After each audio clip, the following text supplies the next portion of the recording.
ನಮಸ್ತೆ ಫ್ರೆಂಡ್ಸ್, ಎಲ್ರಿಗೂ ಇವತ್ತಿನ ವಿಡಿಯೋದಲ್ಲಿ ಊಟ ಮಾಡುವಂತಹ ಸರಿಯಾದ ಕ್ರಮ ಯಾವುದು ಅಂತ ನಾವು ನೋಡೋಣ.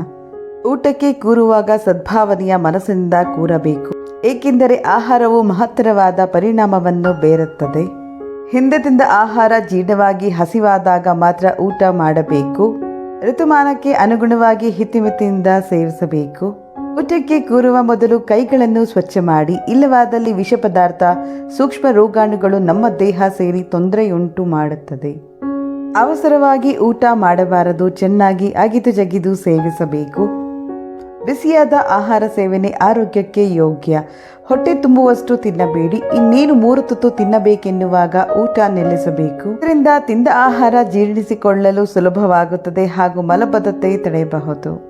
ಊಟವಾದ ನಂತರ ಬಾಯನ್ನು ನೀರಲ್ಲಿ ಮುಕ್ಕಳಿಸಿ, ಇದರಿಂದ ಬಾಯಿಯ ದುರ್ವಾಸನೆ ಬರೋದಿಲ್ಲ ಹಾಗೂ ಹಲ್ಲುಗಳ ಹುಳುಕು ತಡೆಯಬಹುದು.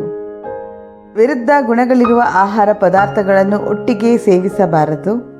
ಫ್ರೆಂಡ್ಸ್, ಪ್ಲೀಸ್ ನಮ್ಮ ಚಾನಲ್ನ ದಯವಿಟ್ಟು ಸಬ್ಸ್ಕ್ರೈಬ್ ಮಾಡಿ.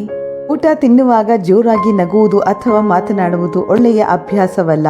ಇದರಿಂದ ಆಹಾರವು ನೆತ್ತಿಗೆ ಏರಿ ಶ್ವಾಸಕೋಶಕ್ಕೆ ಹೋಗುವ ಅಪಾಯವಿದೆ.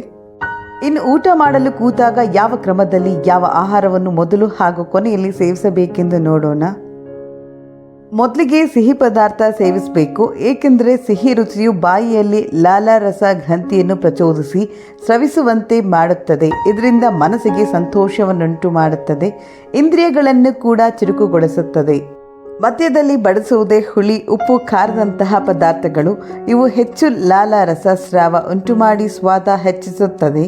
ಉದಾಹರಣೆ ಅನ್ನ, ಸಾಂಬಾರ್, ಪಲ್ಯ, ರಸ.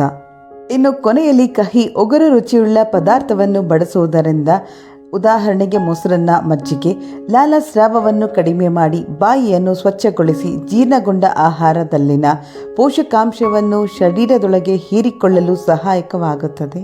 ನಮ್ಮ ಈ ಮಾಹಿತಿ ನಿಮಗೇನಾದರೂ ಇಷ್ಟ ಆದರೆ ಪ್ಲೀಸ್ ಎಲ್ಲರೊಂದಿಗೆ ಶೇರ್ ಮಾಡಿ, ಹಾಗೆ ಚಾನಲ್ನ ಸಬ್ಸ್ಕ್ರೈಬ್ ಮಾಡಿ. Thank you.